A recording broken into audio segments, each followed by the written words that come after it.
Inside Story Uganda, real source of political updates. Analyzed so much the first hour, but in the second hour, the president spoke firmly on corruption, promising to crack the whip on corruption and lavish spending. Can he walk the talk? Or did he sound... I have said, at the risk of repeating myself, the official corruption he will not fight because he's also involved. Look at the budget and look at the budget items. In this budget that they're going to read next week, you have 196 billion shilling for donation, an item, donation. State House or? No, the item aggregated. I think Parliament has about 24 billion for donation. He has 130 billion for donation. You don't have money for curriculum development center, 6 billion. Interns. You don't have the interns, no money. You don't have money for UNEB to train teachers who are going to mark the new syllabus, 8 billion. But you have an item called the donation, and he has one, and he does that every day.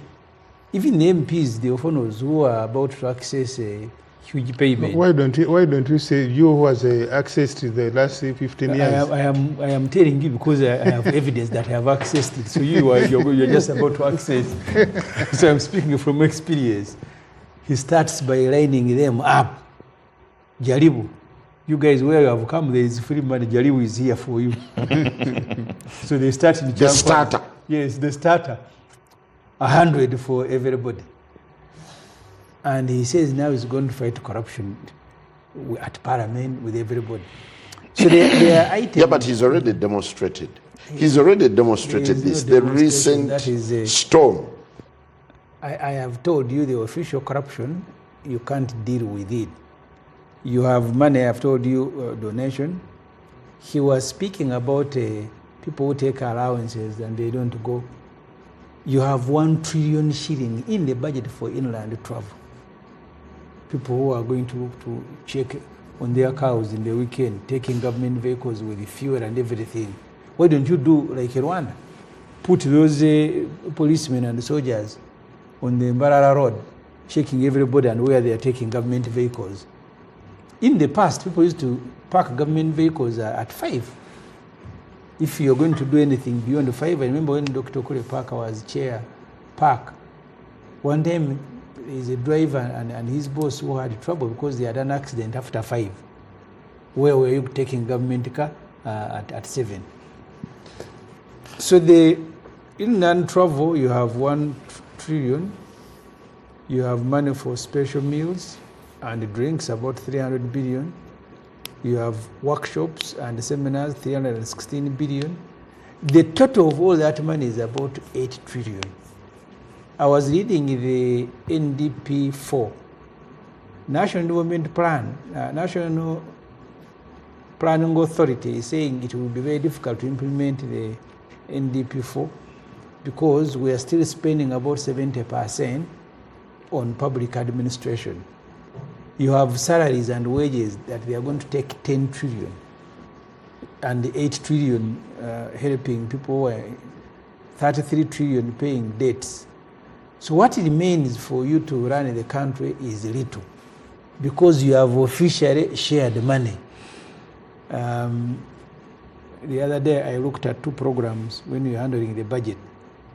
Compensation, ranchers. And I saw all government people and former government people, Honorable Sam Kutesa, 39 billion compensation for rancher, Bijirimana, everybody.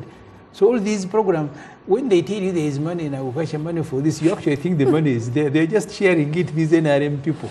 But once it is Museveni who has authorized you to share the money, then there is no problem. So the bad manners of those who are stealing, those ones you can arrest because he has not authorized them. But the trouble begins with the budget.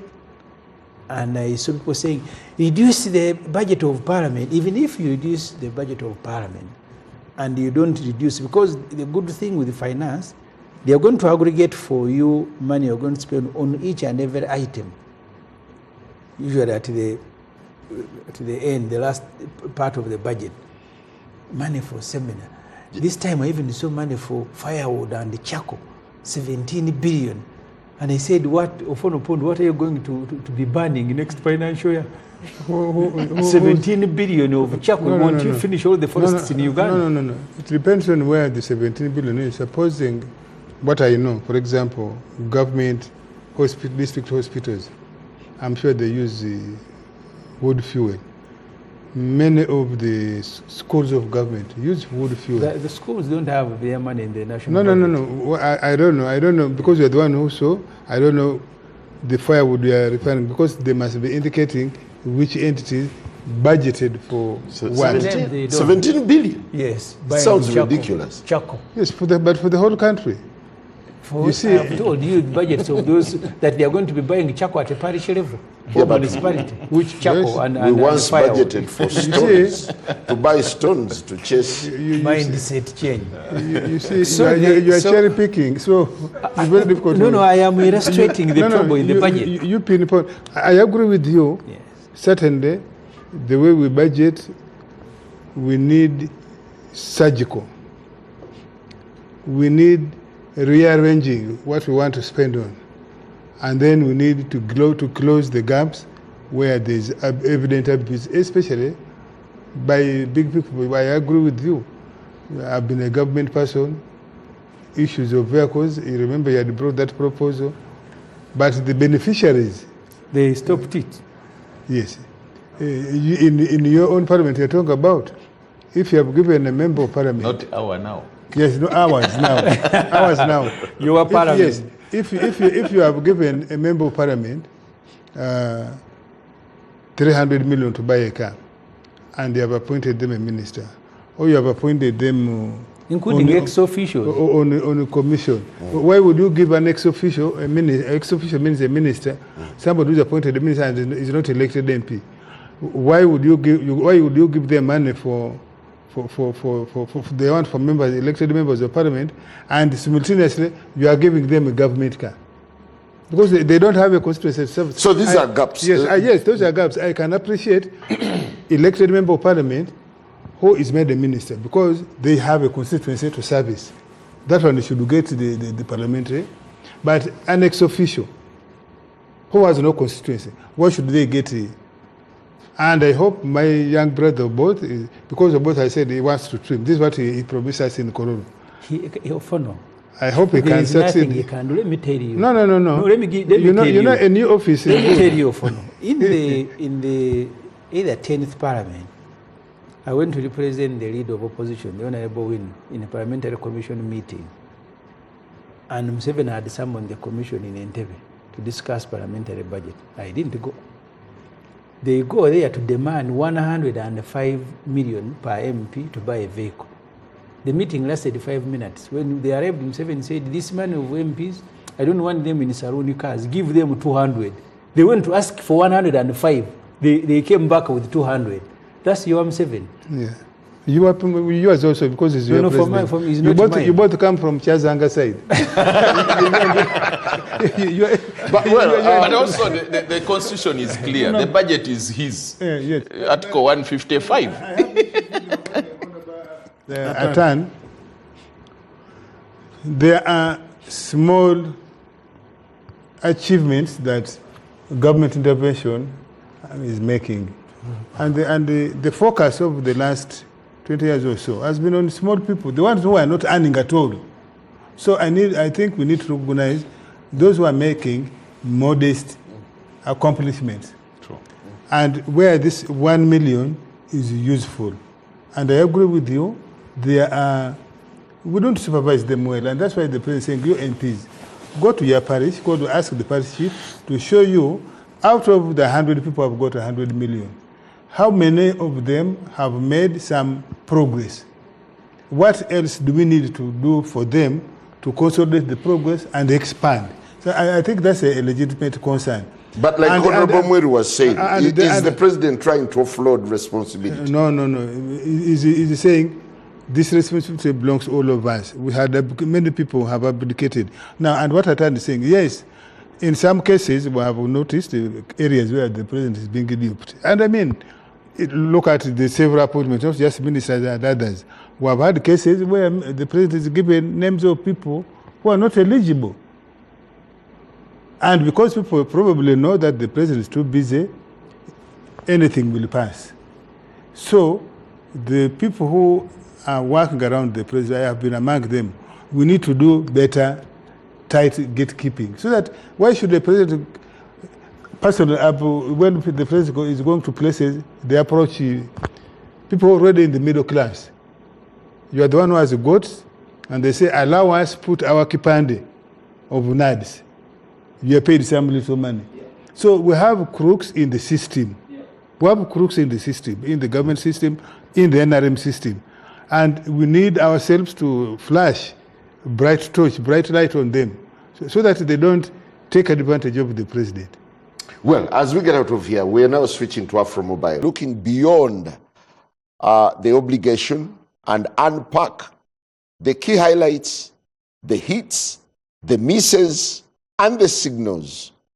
Did the president really speak to the nation, or did he speak to the reality of the state of affairs of the country? Joining me tonight is Honorable Moses Atan, Member of Parliament, Soroti City East, together with Honorable Paul Mwiru, Member of Parliament, Jinja City East, and the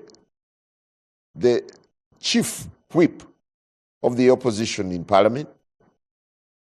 We have our frontliner, Honorable Ofono Opondo, Member of Parliament for Older Persons from the Eastern Region, and our frontliner, East. For Eastern Region. For East, yes. Noted. Well, and we also have Honorable Semuju Ibrahim Nganda, former Member of Parliament, Kira Municipality, and our frontliner. Good to have you all, and a very good evening. Thank you. Well, there are quite a number of remarkable things. We would actually start with the no-show and the showing up of the opposition. What exactly happened? How come you boycotted and then your colleagues stand up? I'll start with you, Honorable. Well, thank you. Of course, as the opposition, we always caucus about matters as they arise, and the State of Nation address was bound to happen. I engaged the whips of the various political parties, and there seemed to be a divided opinion about the same. And of course, later we came to a conclusion that is optional. Others thought that as even as we talk, President Museveni boasts of having won the election with 71%, has failed to produce a result as mandated by the law for each and every polling station. Therefore, it would be fallacious to appear and then he speaks as head of state, yet there are no results as the law commands. That was one of the issues for those who thought that way. There were also those who thought that actually there are human rights issues in this country. They are prisoners of conscience up to today. There is no any direction that actually the prisoners of conscience will ever see justice at the end of the day. Then those also thought they should not actually attend. Yet there were also those who are saying that, look, we are new to Parliament. Let's come to Parliament. Maybe we need to get a feel of the state of nation, what will actually happen. And there are those also even predicted that actually there's nothing new. President Museveni is going to say, he's going to talk about Dr. Basajja in Kamuli, he's going to talk about those usual things he normally says, but he's not going to address the real issues. So we said, okay, for purposes of accommodating everybody, we said let it be optional. So how impactful was your no-show? Well, it is up to, because for us, we took that decision. We are yet to evaluate. But from the gathering, because it is bothering you now in the media, it is bothering some of our colleagues, I think that might be the impact. But in as far as we are concerned, we have to get back and evaluate. Because we thought taking one stand, you don't take a decision you will not enforce. Because, you know, even as you saw when we appeared in Kololo, the president was busy saying, I'm working with some people. These ones are like this. So we did not take a decision from the start, which will not enforce. At least we have been closing the gap amongst us, so that when something happens, we invite them for an input. So what has happened, like my brother Honorable Batane turning up in Kololo, he committed no offense. Because we told them, please follow your heart. If you think you must. Then also the issue, I think, of communication. Because we talked to his whip, the whip of FDC, as to how they were in touch. So it was about the individual position. So you've started on a note of a divided opposition No. from the onset. Actually, there's no division, because even the decision, people to follow their hearts in respect of that matter, was the agreed decision that we agreed to that position. Do you realize how tired the tactic or strategy of boycotts has become? Actually, as far as we are concerned, it would have been different if we took a decision and people went and then attended. But we had a discussion and took that decision. So there was no official position on whether to attend? Or The official position was that decision. What was the decision? The decision was that it is optional. Those who want to attend can go, because one, there was the background to why individuals wanted to go and attend. And those also who thought they should not attend also had their reasons. Is the opposition that casual? No, actually, it was not. It would have been casual if someone just called, but there was engagement of all the stakeholders. And, and actually, there are valid reasons, which for us, for instance, we said, like those who said, okay, nothing is going to change. They predicted that President Museveni will be talking about, like before you talk about the fruit factory, like one was saying that if Museveni was going to do a showcase of Atiak, Amina, where they have been giving billions, the President Banana Initiative, the Magol, all the money where the money has been going, that this is what we have done, this is the impact. Maybe it would have made sense. And also respected their views. Oh, Honorable Atan, the leading opposition party, National Inter-Platform, had its MPs boycott. You turned up. What does this suggest? Thank you, my brother. You've just heard from the chief opposition whip that there was no boycott. And it's on record, and I will agree with him that it was decided you will attend. Those who wish not to attend can stay away. And to me, reading the Constitution, reading the rules of procedure, this was a sitting of Parliament, and the sitting of Parliament elected by the people of Soroti East Division in Soroti City, I was sent to represent them, and representation meant that I be in the sitting of today. And that is effectively what I undertook. And I always tell myself, I may disagree with somebody, but I love to listen to the party I disagree with. And by virtue of the fact that I took oath, we took oath, we have constituted leadership in Parliament. We have the opposition and the ruling side. The position I realized and came to a conclusion is that we have agreed the prevailing environment, and certain issues that were coming through the colleagues, to me, I saw them as overtaken by events.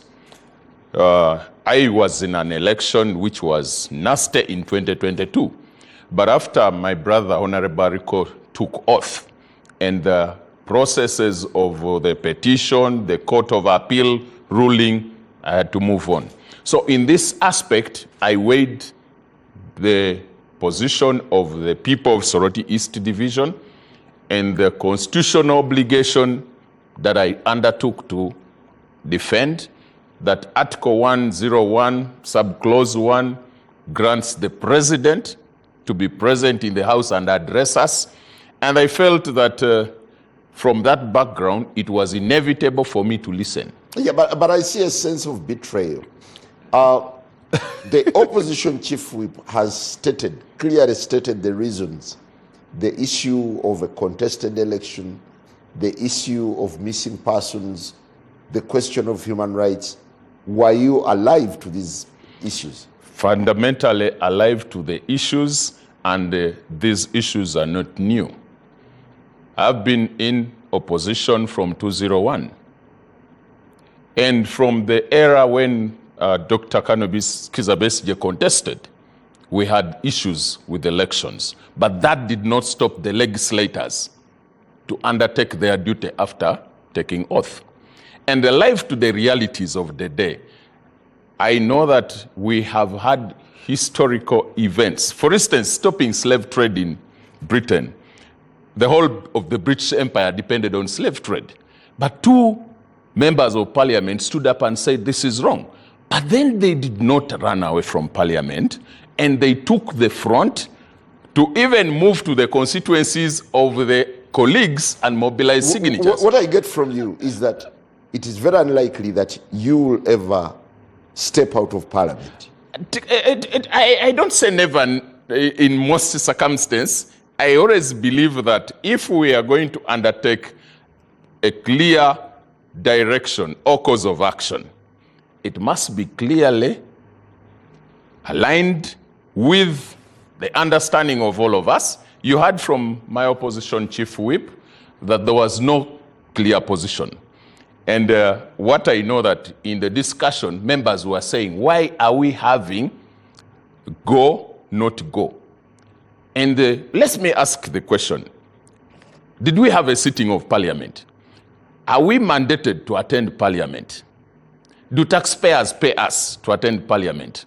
Are we elected to attend parliament? I'll say yes. Then, what did Atan do today?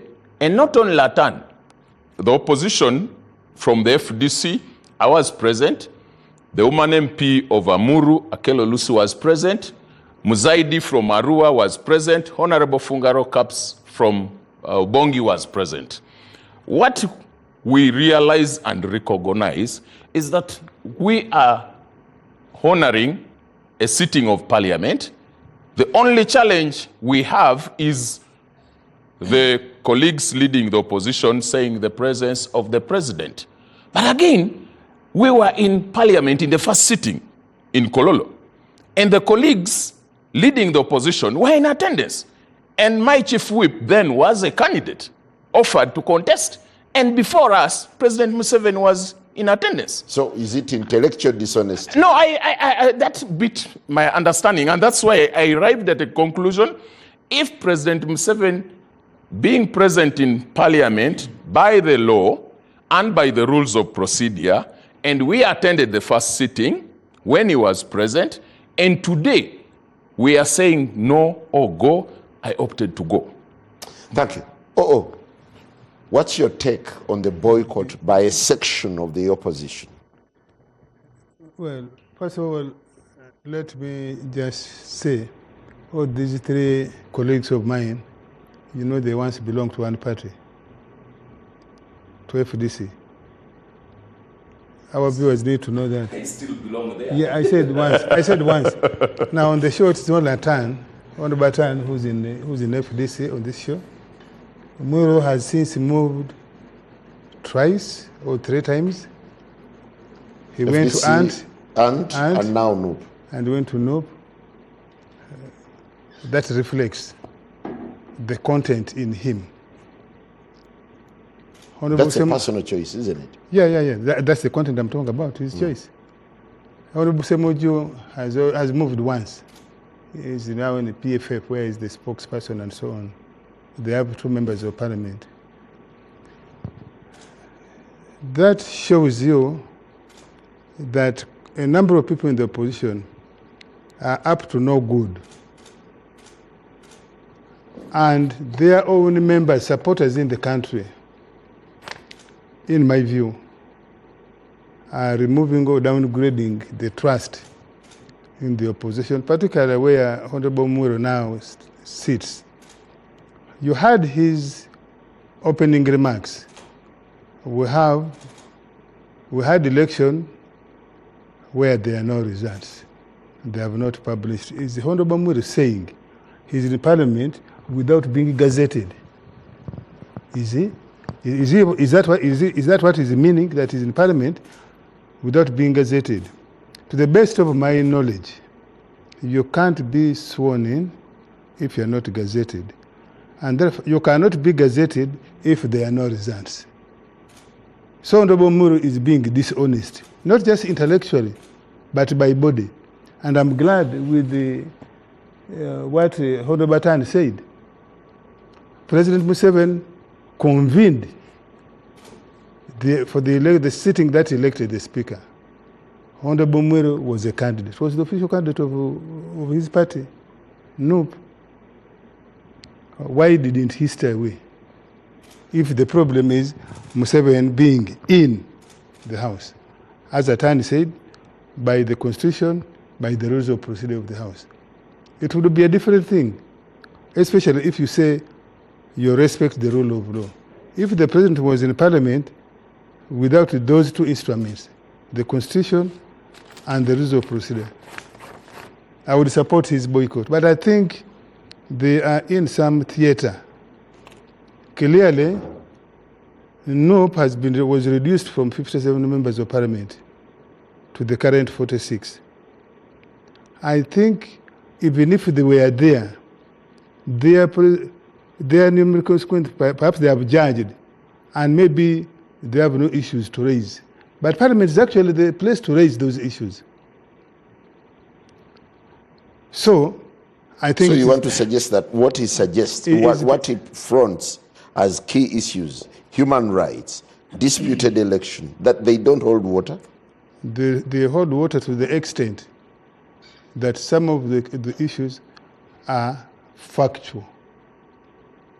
But they don't hold water to the extent that there are going to be hundreds of sittings of Parliament where people with those concerns can raise them. There are also other avenues, like this one now, where he can raise. He does not have to boycott. So that's why the boycott Parliament, in order for him to be heard, or in order for those issues to be resolved. So was it for mere attention seeking? Yes, attention seeking, and that's why I'm saying he was on a theater. They were playing theatrical. Because again, in his own argument, Honorable Muri says that, see, there are colleagues who are new in the Parliament, and they love to come and see how is Parliament, how is the state of the nation, he was referring to other members of the opposition, perhaps even NRM, with the new people. I would love to enjoy, even if the president was going to repeat himself, like, please repeat the sermons. I would want to go to the cathedral at Rubaga, Nambirembe, and hear, if there is a new priest, for example, how does he approach issues? Are there no new members of NUP who would want to have a feel of the state of the nation, or who would want to see the president repeating himself? If the president actually NUP was unanimous. And this is what I'm saying. And that's why I'm concluding with this. I think it points to the lack of trust, lack of leadership, of NUP generally, but of the chief opposition whip, meaning he has no capacity.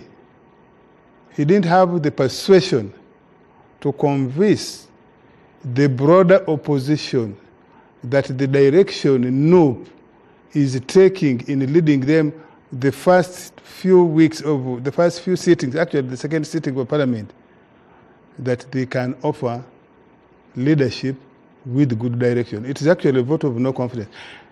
If, as he says, they actually convened a meeting and consulted, they laid to them the reasons why they should not be in the House. And the other opposition people, UPC was there, I saw them, including the president of UPC, Honorable Kena. DIP was there, I saw their President General, who is a ministerial nominee and a former contestant with him for speakership, Honorable Mao. I saw DP was there. I saw independents, some of whom I know are opposition. They don't lean towards NRM. They were there. So I think it speaks to the lack of trust, lack of confidence Honorable Muro, as the chief opposition whip, is offering in these few days Parliament has been in Thank you. Honorable Semuju, you've at least participated in boycotts in Parliament. What do you make of this particular boycott by the NUP, while other legislators from other political shades stand up? First of all, there is nothing new. I sympathize with Honorable Muiru. Because Parliament, by its nature, you are leading people who are almost independent of each other, and they are going to take contradictory decisions all the time. We opposed the deployment of Ugandan soldiers in South Sudan. When the motion came, the Honorable Boranya Gilbert was a second. At that time, I think I was a whip of FDC. I was very bitter. He had defied me. I nearly removed him from a committee. You had the powers. You can be defied even by your own MPs. You've seen NRM MPs defying NRM, and they are called rebel MPs. MPs are not simple people. When General Mount walked to me proposing to appoint me chief opposition whip, I declined. I told him MPs have no discipline. I'm not going to be their supervisor. And he told me, Semuju, we are training you to be a leader and you will not choose how. Okay, I said, okay, now I surrender. But I had declined. Because we pursue different things. So you can have MPs from your own party defying you. You can also have MPs from other parties defying you. How ordinarily do you reach a position of boycott? No, I don't want to lose the background before I come to answer that. First, there is no party in the Parliament called opposition. There is a constitutional group called the party in opposition, and that is no at the moment. The rest of the colleagues, you can work with them when they won. As chief opposition whip, one time I was reading names of opposition MPs to committees. When it came to UPC, NRM was reading UPC, I was reading UPC. So some UPC went to sit with NRM, some UPC sat with us.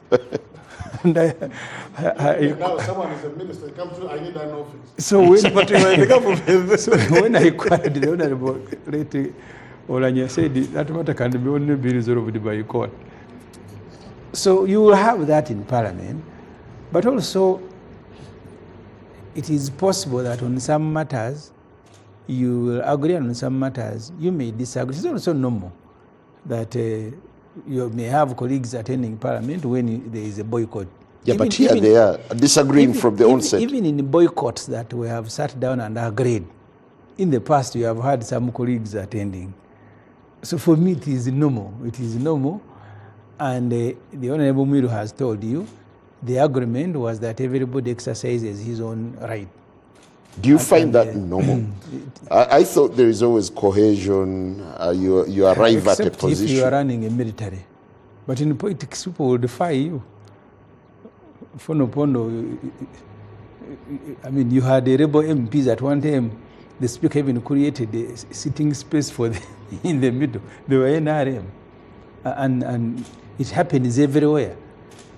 Just 2 nights ago, last night, in America, the Republicans were taking a vote on the war powers. And some Republicans voted with the Democrats to stop Trump from launching further attacks in Iran. And they said, it's my conscience, I'm following my conscience. So here, it's normal in politics and it will happen in every jurisdiction. But you would imagine that the opposition starts on a united note. But on the speaker, they were united. They had the Honorable Muiru. Even on this one, we are united. We are united. Even on this one, we are So united. I really don't see anything big in it that you have. The only problem from what my brother Atana has said, it is a matter that has been troubling us for a very long time as opposition. Every after election, you will have a discussion. Do you participate in the government or you don't? If you participate, you are now validating the elections. Legitimizing. Legitimizing, you stay away. You will have those voices from our supporters. In one of the meetings we had in FDC, Dr. Basajja said, if we had won, would you have attended? He said, okay, this territory we have won. Please go and defend it as we continue fighting for the others. So the legitimate of those who have won elections, he said, you can go and attend parliament. But the general feeling is that among supporters, boycott, don't go to parliament. Your going has the effect of legitimizing. At a personal level, I had said I will not go and attend functions where Museveni is because of restrictions. In the past, they used to tell MPs to go and test COVID. Yeah, we still do. They would say at one time, you don't carry your phones.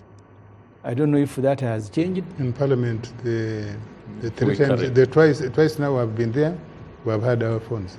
So I had said, and I didn't want to propose it to anyone, that those functions of Museveni, they take you with a bus. There was a time I wanted to leave Kororo, but they said you will go by bus. I had to walk. First of all, he has closed the roads. You can't come with your car. It's as if you are in a military campaign. So I said, no, me as Semuju, I am not attending. But I didn't want to impose it on others who wanted to attend, even when I was a leader. But also, should positions on something as critical as whether to attend or boycott be made in such a lackluster manner? A boycott is a form of protest, disapproval. There has never been a protest in Uganda where everybody participates, whether you are on the street, whether you are where. So you, Njara, you want to treat MPs like robots that when they announce going or not going, everybody will abide. It's not possible. I have participated. One time we agreed we are going to meet at a radio ground. The UPC people are watching us through their window. Yet we are in a meeting with them and said we will be at a radio grounds and then we will march from there. And have you arrived?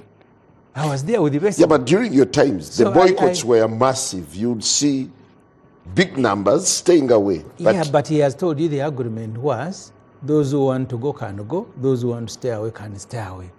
And I don't see any problem. But you want to make it such a huge problem. That's a decision they took. Do you see the opposition in sort of a dilemma on whether they need to take firm decisions, especially when it regards meeting the president? You want a corrective binding decision, but you are different entities. The Honorable Muiru is a chief opposition whip because of the appointment by his party. By law, he's not the whip of everybody, by law. But by the operations of parliament, he becomes the leader of all. You cannot say that he will caucus and invite everybody and then everybody will have to abide by. Even when you sit in a meeting, I am telling you, even when you sit in a meeting, you will walk out and some MPs are already quarreling with the outcome of a meeting in which they have participated. It is normal in parliament, even normal outside parliament. Well, let's now get to the thrust of our discussion. How would you unpack the President's State of the Nation address? I'll start with you. Maybe before, I wanted to correct the notion. You have put the narrative to say as if there was a disagreement. I want for the record to say that there was no disagreement. The agreement was that, okay, it is optional. And for you to say that actually, you see, you can't dismiss it because... Optional cannot be a decision. We are now discussing it here. You understand? That means it's not a simple thing. Then to my brother, Honorable O.O., the Presidential Elections Act creates a duty on the Electoral Commission to gazette results for every polling station in the country. You don't just announce a block figure and then that's the end. They did not do that. We have been demanding for that because we have data forms from some other areas. We want to know how did they arrive at the 71. That's one. Two, for instance, I'll give an example. There's the politics, as Honorable Semuju has said. There are whips of other political parties. When Honorable Mao was appointed minister and Honorable Santa Room, There are members of whips and people came and told me, don't give them office. They have now in the government, them got get office from NRM. But I knew that was a simple thing which would cause a problem. I said, they are members of parliament. I'm going to use my powers as a whip to allocate them their constituency offices. If they are tomorrow discarded by then, they'll go back to their office. But just imagine if I pick that small thing and put it at the center. Even now, as we talk now, I can comfortably talk to all the whips of other political parties because there was a position. That's why we have no issue with the Honorable Atan. I don't want to delve into the other arguments he has advanced, but I want to conclude by saying that there are only two powers, the state power and the people power. I've been telling my members of the opposition that the state does not need you. You understand? They have the numbers. So it is you to determine how you want to actually move. I thank you.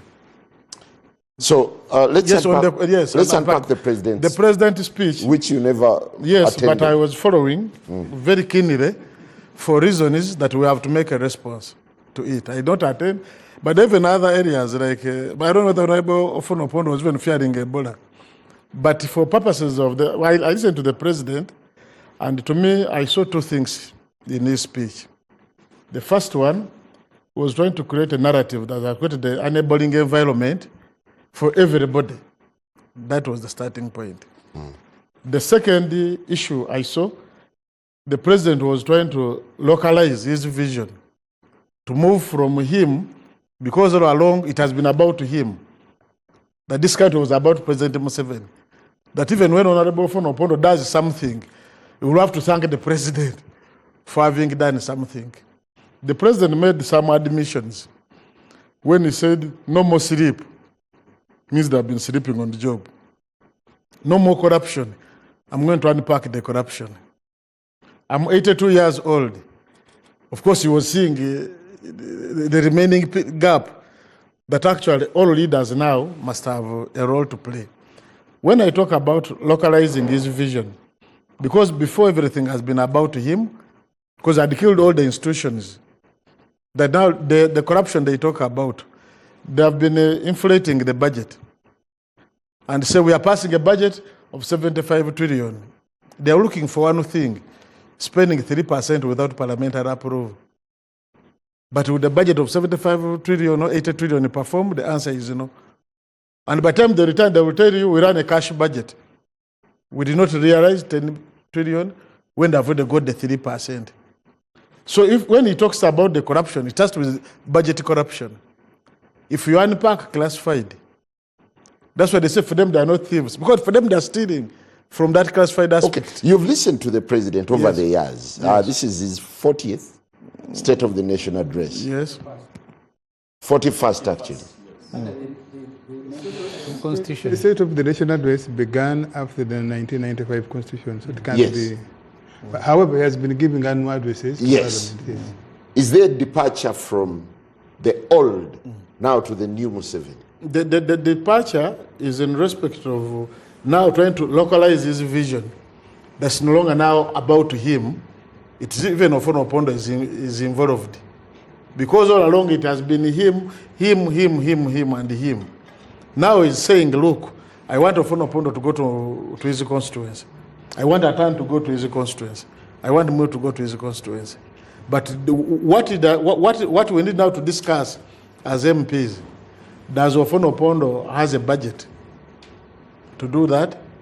Does he have the CDF, the Constituent Development Fund, to go and do exactly what he's saying? Because the disorientation of the politics, which President Museveni has been doing, it has been the transactional politics. He has been engaging in with MPs. The other time you saw him in Chankwanzi, saying, I've given you 100 million. You understand? Ofonopondo was in Kololo with him. Well, I would have got more votes than the 60. But people are saying, but you know, they have told us they're going to give us the 30 after the voting. So the 30 itself causes the problem, because now we are in transactional politics. That has not stopped only with the leaders. That was given before the voting. No, they had been promised. I think he'll tell you at what point he received. No, initially, At what point he received. the first batch It was. was 100. The first got After 20. Chankwan's 20 to prepare for swearing in. Now the 30 Now, was, because you have an election of a speaker, they get a another facilitation of 30 years now. I think he's going to give it to them in installments. and whenever something crops up. This is a bonanza. But Simon, didn't you see me very smart? At the swearing in? Did you see me very Oh, smart? so that was part of the facilitation. right? The president said he was giving us for Kwenabak. Yeah, and he did. I was. He didn't say it off camera. He said it on camera, so I can't edit what he said. So, as I conclude, the transactional politics around the president is now he's sending OO to his constituency, but OO is going without money. What has been done in other areas? That for members of parliament, for instance, they have created the consignment fund, like in Kenya. That because at the end of the day, the budget process is simple. They issue a first call circular, and they send it to the technical people in the district. They have parish meeting to know the needs of an area. We make a budget. Then the budget is passed. The ministerial process statement always has unfunded priorities. But it's telling to go to the people, and then people say, now we need a borehole, we need this, we need the other. At the end of the day, even when you talk to the public, they will say, now we have listened to what you have said. Now you go to the real issue. The real issue is that now every leader must engage into the politics of economic foolery, of getting the money and then giving to them for something. Because the job of an MP, for instance, has no tangible performance indicators. Thank you. I'll certainly get back to you. Honorable Tan, to what extent did the president set the tone of where he wants to take the country in the first year of his 7th term? First, I want to put out my understanding of the State of the Nation address. In my view, the State of the Nation address and the budget are interlinked. The President last addressed the nation on the 5th of June 2025, and he gave a State of Nation address preceding the last year's budget. And the President makes this State of Nation address, and resources follow the proposed program and plan of government. Where we are returning to Kololo on the 11th to have his budget read to us, which the outgoing parliament already concluded on. Now, a State of Nation address, I want to help a viewer to appreciate that it's annually. And I seen a member of parliament saying it is said twice in 5 years, it's annually. But what is said annually, in my view, should be giving us 3 clear parameters. One, where were we on the 5th June 2025? And then that program that has run for 365 days, funded, resources provided in the budget that is going to end, what has been its impact? Then after we get to appreciate that, tell us the program that we will do oversight on vis-a-vis the resources you took. Because if I am given liters of fuel to drive from Soroti East to Kampala, and I consume the liters of fuel, but I can't account for my journey of Soroti to Kampala or Kampala to Soroti East, there's something I'm not giving to the duty holders, the duty bearers. We are duty bound as leaders to give to the nation, the ones we serve, what exactly we are doing for them every year. So was the president's address accounting?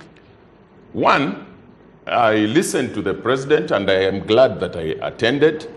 There was a lot of base line information from the 60s, the 70s, and I was waiting to hear what happened to the program in the last year's State of Nation address. It didn't come out clearly. I was waiting to appreciate the commitments he gave, because in the State of the Nation address, you're giving commitments. For instance, if I pick an example from Teso sub-region, there's this road of Katine to Ochero. There are many infrastructure commitments. There are also bills, but the way all went silent. I appreciate the need of us going commercial agriculture, the commitment of resources being available. But how much has been accessed? Yeah, but that can you resources? imagine if the president tackled every aspect of the nation, how long it would take him to address? It would take hours. Then why would you address us on the history of 1967, 1970, the model farmer, Magaga, if I remember right, the mother and the late father to Fande Kavuma were brought in, which was a good. The mode of delivering this state nation. There's another one who rears sheep. Pardon? There is another one who was also brought in, who rears sheep. Yes. The mode of delivering this state of the nation with the video footages, the clips, fantastic. But my concern was, how does it relate to the appropriated resource envelope of the budget that is ending and the program you laid before the country in June 2025? That did not come out clearly. Neither will it come in the budget, because it should have been here. My understanding of the State of the Nation address, which we are going to debate under the rules of procedure, the Speaker and the Business Committee will schedule when we shall debate it. But I strongly feel, and I want to appeal to the head of state and the technical people, they should give the country a feel of what we have been able to do, because government is running on a budget annually. And maybe to tell us exactly, if you have a program, you have been appropriated resources, what have you been able to achieve and what is spending? Thank you. What are your takeaways, and what do you make of the same fashion in which the president delivers the State of the Nation address? I want to say the president has stayed true to who he is, the teacher, consistent, and using what the ordinary eye, the ordinary person will take, hopefully change the mind, because the president is driving a mindset. That's why he's using those local examples, and he gave examples from across the country, not every part of the country. So the State of the Nation address is really a snapshot of where we are at, what we are doing, where and how we should go forward. The president is doing what we call painstaking teaching of Ugandans, and particularly we now, the leaders in parliament. And I partly agree with the Honorable Mwere. There has been a thinking among we leaders that leading and changing the country, transforming the country, is the job of the government. And in particular, the ones who are on the steering wheel, the NRM group. The opposition think that it is none of their business. For example, some of them, that when we budget money, although they chair accountability committees, they think it is not their job, for example, to go to my secondary school, my primary school in my village, in my parish, and call the DEO, call the headmaster, or ask the headmaster to convene a meeting of something as basic as management committee of the school, and say, here you receive so much money, have you constructed the classroom for which you were given money? Instead, you hear us on the radios, on TVs, and on the floor of Parliament lambasting. But if you ask a number of MPs, which schools, which health facilities did you go to? Ask any of these MPs who say there are no drugs in government health facilities, and ask them which drug in particular is not at your health facility. They'll talk in general terms, and that's why the president was saying, I want you MPs. Because we are facilitated, I think, 4 times a month. We with the new ones, haven't started going, but I'm told we are facilitated 4 times a month, every week, to go to your constituency. When you visit your constituency, do you go as a tourist? Or if you go twice a month, do you go as a tourist? Or you go to engage with the issues affecting your people? So this is where the president is. When you listen to the president, is rallying leaders, particularly we elected leaders, in Parliament, in the local council 5, local council 3. When you listen to the president, he actually described this as Chisanja, no more sleep. Yes. And in his submission, yes, in the text that he read to the country, yes, would you imagine he's setting the country on the course of flying or being awake? He wants you to or fly. It was just rhetorical. But if you can't fly, at least walk. Keep your eyes awake. See where the money is. Make correction where there is abuse, where there is wastage.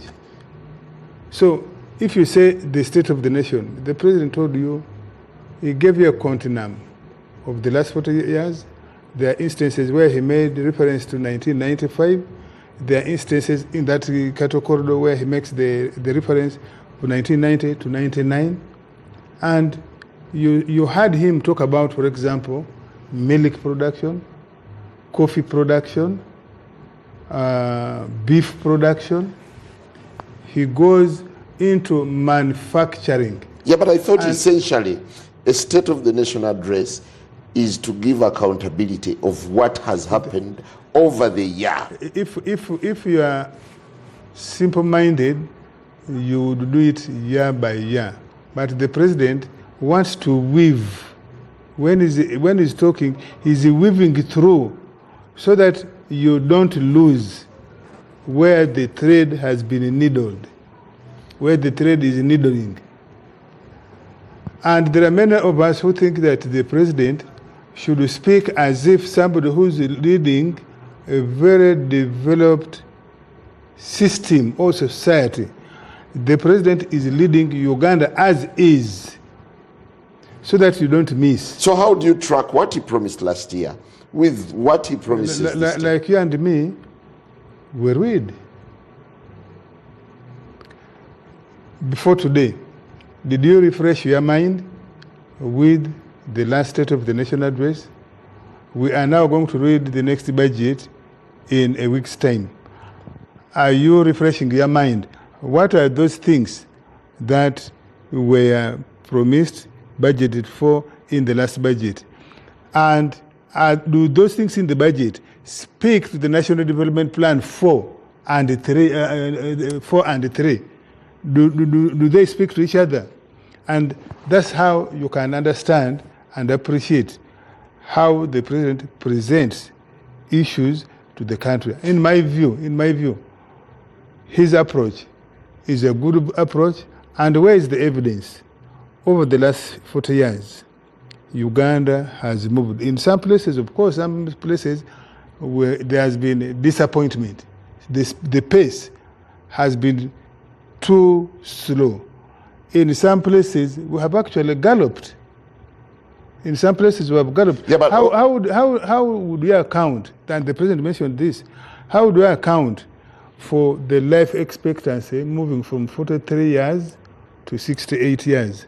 How would you account? appreciate that to an extent the president was simply performing a ritual? Even a ritual is good. It reminds you what you shouldn't do And what? With ease or with Near pain? about 140, about 1 hour and 40 minutes.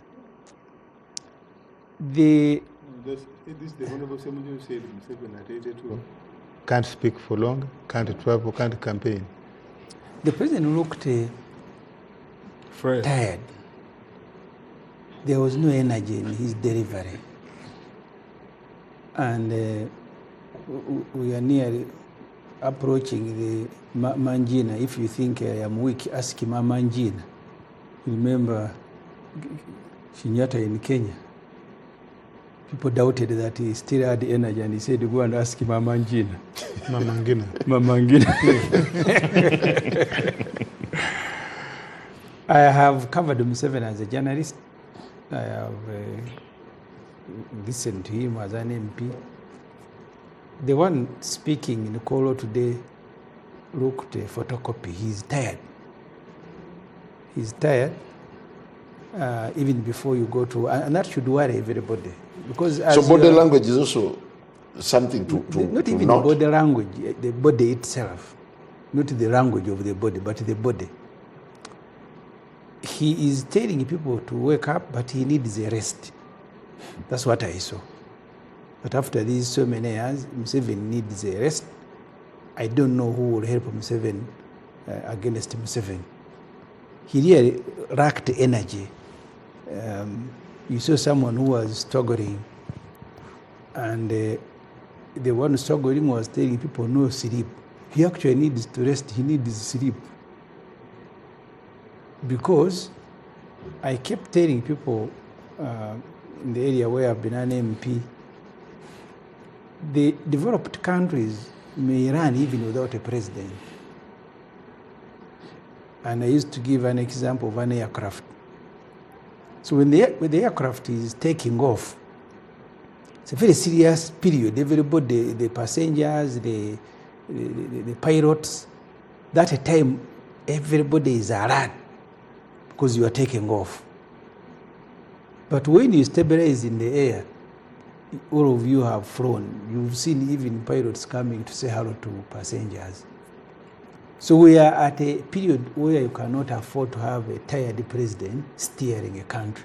So that's one thing I noticed. Those who are in Koro, Fonopona, and Natan can tell me that maybe what I saw is not what was in Koro. But what I saw on TV was a tired president struggling to be his old self. And then he said, this is a Chisanja for no sleep. At 82, 41 years in power. So at 82 is when you are saying no sleeping. At 82. I find it ironical that you didn't focus on the substance. Instead, you're looking at... That's the substance. That is the substance. Because he said we must put in all our energy. But he has lost his energy. The energy has lost. And that's why you see the Sun occasionally coming to say, the other day I saw Andrew Mwenda, who speaks for the Sun, he says, Works, we are coming. KCC, we are coming. I say, they are coming as who? Maybe for them, they know more than us that the man is now tired. So so the body was not speaking to the content. Someone telling everybody, I am tired, or people who are not working. I get nauseated. Yes, that he didn't look like Museveni who was going to do the things he was saying. And then coming to the content of the speech. First, no, before you even get to the content, yes. Do you imagine the president was painfully performing a ritual? Yes, if he had an option, I think he would. The other day I saw, and it's been in the media, that state functions for which we budgeted for 29 billion, there will be no more ceremonies. The president will be speaking from State House. There are people who are celebrating, but me, I thought maybe because the president is tired. So even coming to functions is tired, so he can deliver them. And then the second thing, before I go to the content, Parliament is a very formal institution. Even Ofono Opondo of Chitengi, he must now buy a suit. He's now donning Chinese. And a tie. I think now he's trying to dodge the tie. And the president has addressed Parliament before, State of Nation address. This one was very casual. He looked like someone who was coming for an evening walk. Casual in the way he dressed, but even casual in the way he was addressing MPs, occasionally saying, you and so, you stand up, are you there? So and so. That never happened in the State of the Nation address because there are ethics in Parliament. He looked like someone who had come on an evening walk and casually interacting with MPs who are limited because the setup in Parliament is such that you are formal, even if you want it or not. That's why some names even raise points of orders to chase people who are not dressed as the rules prescribe. And then the content summarized my fear. Lacked direction, because what Ofonopondo is saying earlier, you have now the National Development Plan 4, which must align with the Vision 2040. There are programs there. You must have a checklist. You come and say, this is where we are, this is where we are going. Last financial year, that was the target, we have hit it. But the president spent the first 1 hour, and I've told you I watched from the beginning to the end, spent the first 1 hour cataloging the history of Ankole, where they were, because when he said... And the transformation. Yeah. He talked about the transformation. At that time, I went to Masaka Secondary School in 1992. The whole of from Diantoni to Mbarara was still a park near Congolero. There were no people there. The people that Museveni started transforming in the 60s, 92, they were not there. The transformation of Ankole has happened when Museveni is the president. You can go back to UCB, where this guy from Bunyoro was a manager. Kajura. What did they do? They borrowed the money, put it under any part, they never paid the money. Then went and fenced their farms, the Senyenge was talking about. Partly was money from UCB. You can go back. Go and look at the report of any part. So the transformation, I am telling you, I was in Masaka Secondary, we used to go to Mbarara for seminars. Near Congo, the whole of that place, animals, which is now Lake Mburu. So that transformation has happened when Wanyankole have access to power and state money. The farms is talking about in Rwachitura. You need to go. I don't want to read the people's names here, they will be angry with me. But each farm has 4 government vehicles. They are the directors. The money they pick here, they just go and fence and buy Senyenga and do farms. It's not the ordinary people that have transformed. These ones who have access. I chaired a committee on Kosasi, and I did a report on human resource. So you're now fact-checking the president's address? I am telling you, the obsession with history, first of all, is not factual. It's not factual, because I visited Ankole as a young person, and I have visited Ankole today. It has really transformed because they have had access, consistent access to state resources. When I chaired Kosasi, I did human resource, a report on human resource in public enterprises. The CEOs of all the public, 49% were from West, mainly Ankole. The northern Uganda had 9%, and then a few other areas with nobody. I come from Chazang. Weekend, you will see all government vehicles going there. And then you can take the northern road, or even the eastern. I think that's a very delicate issue. It isn't. It has been an issue there. I remember Mukula raised it in one of the meetings, and Museveni said he has assigned in Sibambi to go and find out when the Museveni's performance, either 2011 was poor in some areas, and Mukula said these are the issues in our area. He said, no, this is not true. Then he assigned in Sibambi to go and find out. So the people from his area have and continues to have access to state resources that they are using to invest. Because how can you spend a whole hour and explaining to the country that people who have transformed because they listen to me are people in my area? Even when I went to Gomba, they also transformed. Okay, maybe we should invite him to come and I dig in Mukono to become his neighbor. That where he lives that's where transformation is, and that's now a site of pilgrimage. So the whole country now must go to Ankole and is quarreling. They are not listening to me. These ones in Ankole listen to me. How? Is he a king in Ankole, who is the president of Uganda? 1 hour, a full hour. But the president... It's a history of how he has transformed his area, and he says other people are There not are quite the a same. number of things perhaps you could have missed. He talked about the standard gauge railway. He talked I am about coming to that. I said the first oil 1 hour. pipeline. You are taking me at a terrible speed. I said the first 1 hour. First 1 hour. Were you watching? Yes. Me, I was watching. The first 1 hour was about how Museveni, Museveni, has transformed the Ankole to where it is. I have told you what has transformed the Ankole.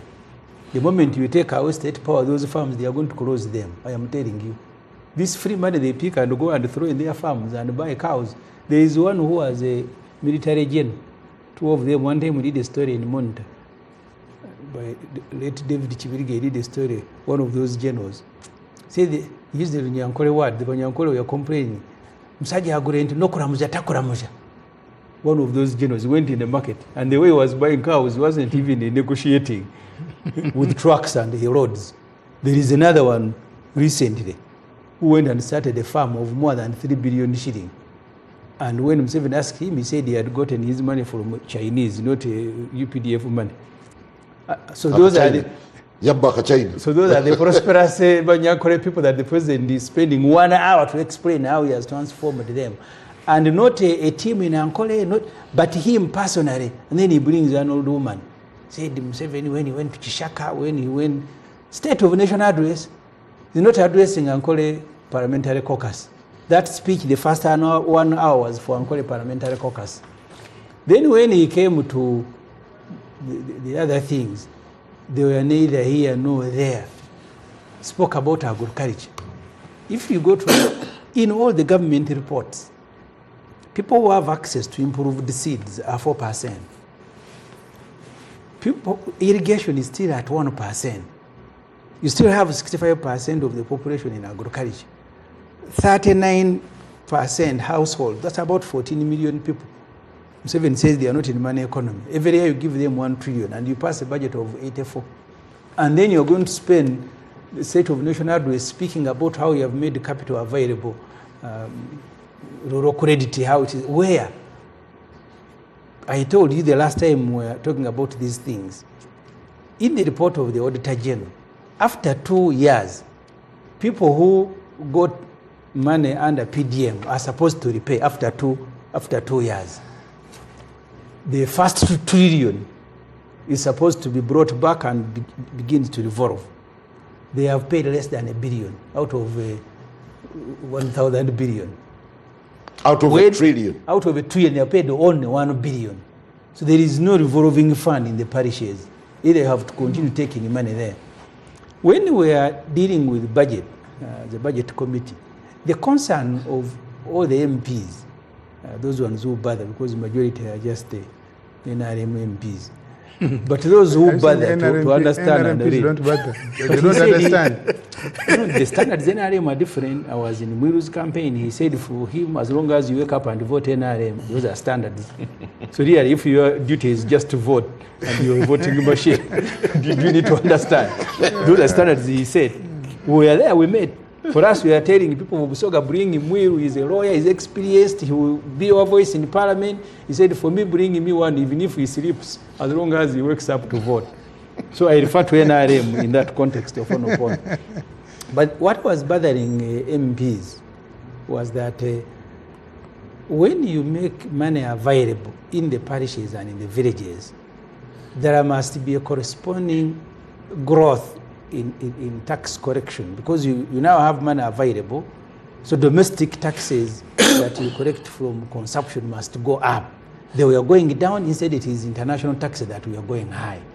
And then the question was, this money you have distributed and is everywhere, and it must stimulate consumption, and as a result, taxes from consumption must be high. They are not there. So we said, where is the money? So maybe theory.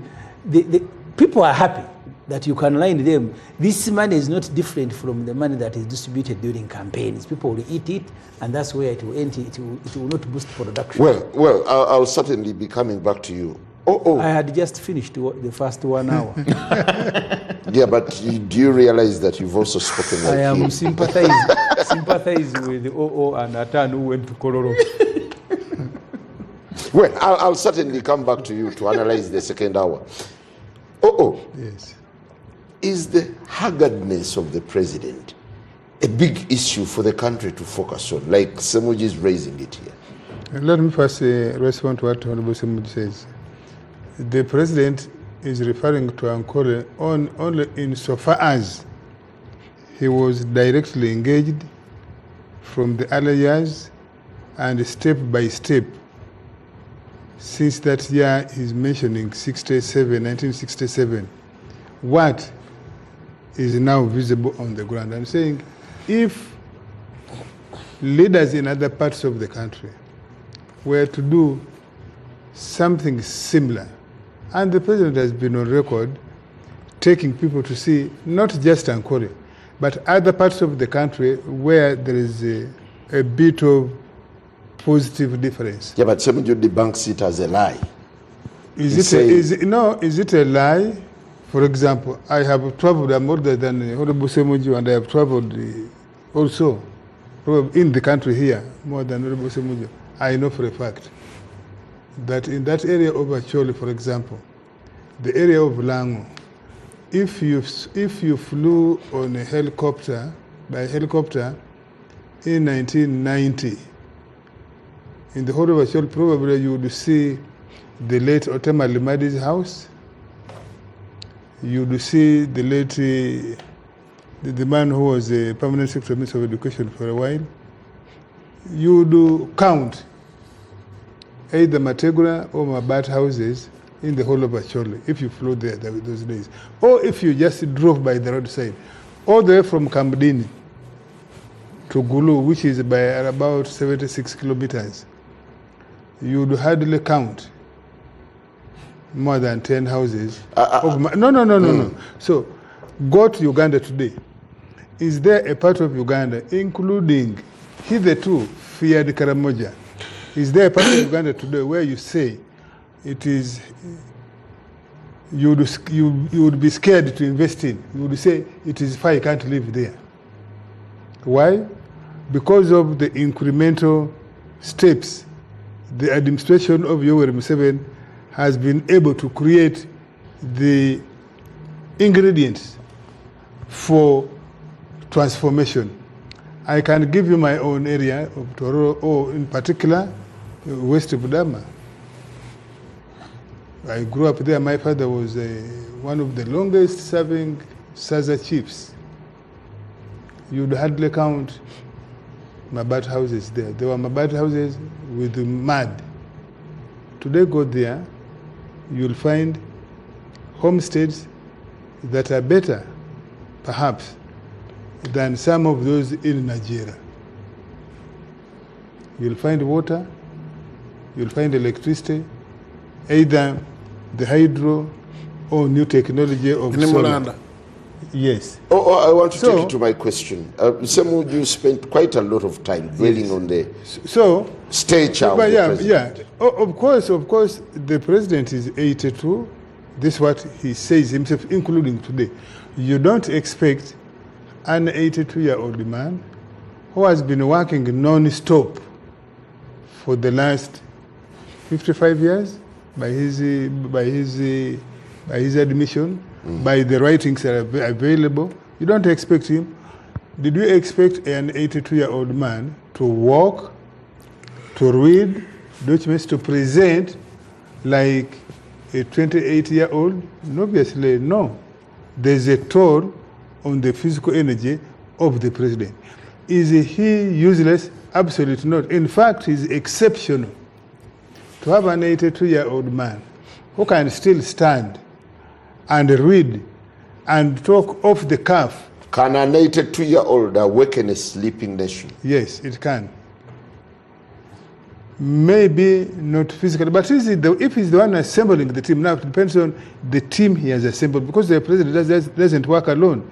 The team he has assembled, both the political side, including the opposition, because the president has has structured Uganda's politics to have a robust opposition. Are they doing the job they're supposed to do to wake up the slumbering NRM people? Are they doing? Because when it is time when they're supposed to wake up slumbering NRM people, he's out. He's taking tea at the canteen instead of being in Kololo. Okay? The civil service, and I agree with the Honorable Semojo. There's, even when they are young, there's a sense in which I see inertia in the civil service, in the political service. And that's what the president is saying. Yes, at his old age, he's saying, I am tired of begging, pestering people to do the job they're supposed to do. Many of these ministries, people actually don't work. That thing of the Sembujus said they have been passing money. I gave you my example. I said I did the coffee. I had thought that those people in the Ministry of Agriculture would be happy that somebody of my level is doing. If you cannot serve somebody as known as Semuju, or as known as Ofono Pondo, for example, why should I trust that you are going to serve somebody who is small in the village? So is the president likely to crack the whip this time? Unlike the usual where he says, this time I'm really serious. Don't stand on the way of an old man. Because an old man now, to Yeguya, he can crush you. And I hope he lives, but the president has been crushing. You know, over the years, how many people have been crushed who are marking time where the job is supposed to be done. He has done so. Now, it is, and that's why he's enlisting your support, that when he crushes Ofono who doesn't do his job where he's deployed, let Ofono not come and cry to you that, you see, he's crushing me because I'm a journalist. Then you support me because I'm a journalist like you. You have seen cases where people line up behind their tribesmen. When the president appoints them, they don't share their salary, their emolument with their tribe mates. But now when they are crushed, then you will find a turn. Everybody crying, why are you touching our Muteso? Now that's what the president is enlisting your support. That please let me crush these people, these nothing doers. This is what he's saying. Let me crush and help me crush these nothing doers. As someone who has handled communication, before I move to Honorable Batan, yes. Do you subscribe to the school of thought that the president's speech was light on content and loaded on trivia? No. If the same things we are dealing with haven't resolved, we should repeat. And I keep giving you, Njana, this example. Christianity and religion, which many of you follow, modern religion, which many of you follow, the scripture is the same. Why? Because human nature is such that they have even defied God. God who created them, you have defied. You still fornicate, you still do all sorts of things. You still want to reap where you haven't sown. What's wrong with the president saying poverty is, because what are the issues? The president saying we are failing to transform. Should we abandon that message simply because Njana is going to say you are repeating? Have your priests abandoned the Bible? They haven't. Have the sheikhs abandoned the Quran? No, they haven't. What is bothering me with Ofono? You see, Africa is in trouble. I saw people who are educated like Ofono. Yes. Willing Butafrika to the nomination center.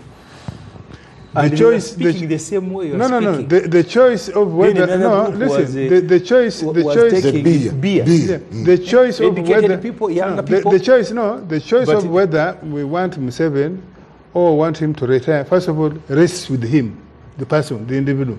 Of course, there can come a time when NRM or Ugandans push him out. But first of all, the choice is his. Secondly, the second is his group, the NRM.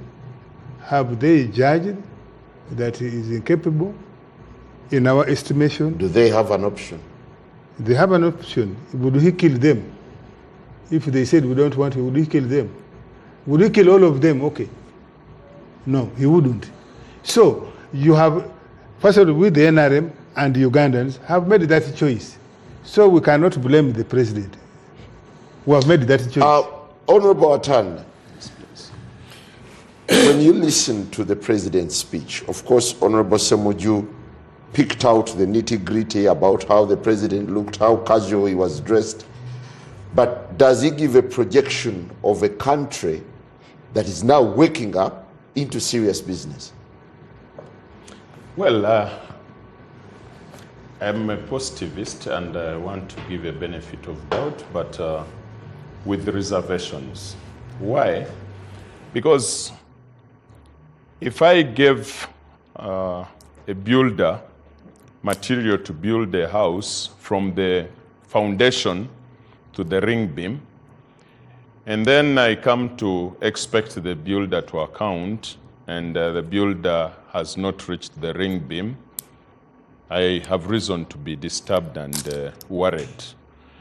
What this country and the people we represent wished, in my view, they should have heard from the head of state how far we have moved from the last time he addressed the country.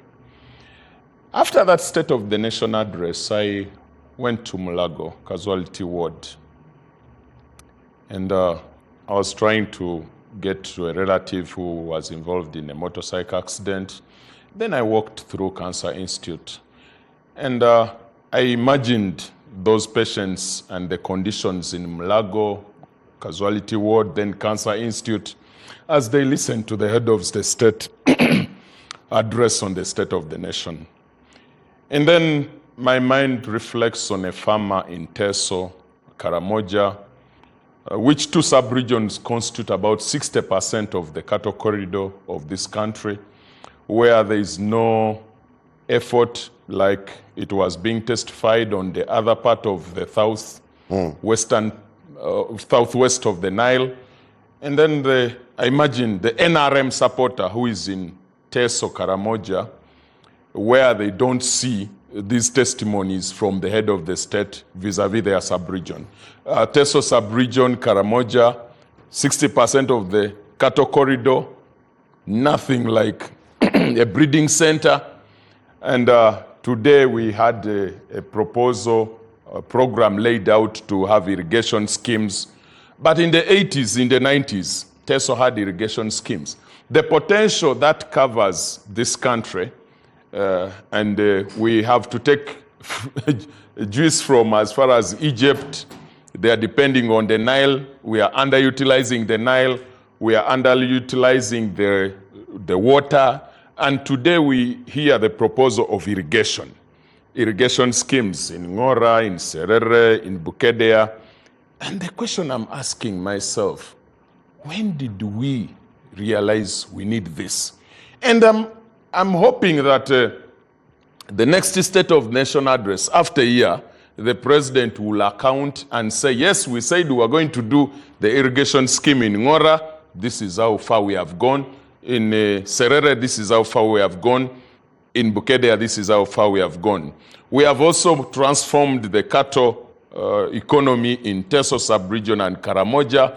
In comparison to the other part of the country, this is what has changed. The president went every mile to show you how successful, for instance, PDM has been. The testimonies of people, the videos. Isn't that something that is plausible? Well, I am privy to some reasonable information with regards to some of these testimonies. I remember one time the president was going to Kumi under the NADS program, and in Teso there is a tendency to leave goats to move. The technical people and security people collected goats around Kumi and took them to somebody's home, and the president went and saw a successful farmer. I am privy to even one of the testimonies today in Sironko. This person is a money lender. The security can do background check from Sironko. Is a money lender who is making money from exorbitant high interest lending, and it is being propagated as a success story of farming. Now, when you prop up that person And the poor farmers in Bugisu and Sironko in particular know what they are going through, and this is the success story. It beats the success story being popped up. You really have to do. And I want security and the president's team to do background check after the things have been covered. Go back and do background check. For instance, you want in to say Teso, the president was duped with those videos? I have given you testimony during NADS. I am sharing information that can be cross-checked. And I am also sharing, for instance, in Teso, one of the successful farmers in Serere who was visited, this person had started long ago. And it is not PDM. And I'll implore the president to look beyond the PDM and look at how we transform agriculture the Kenya way.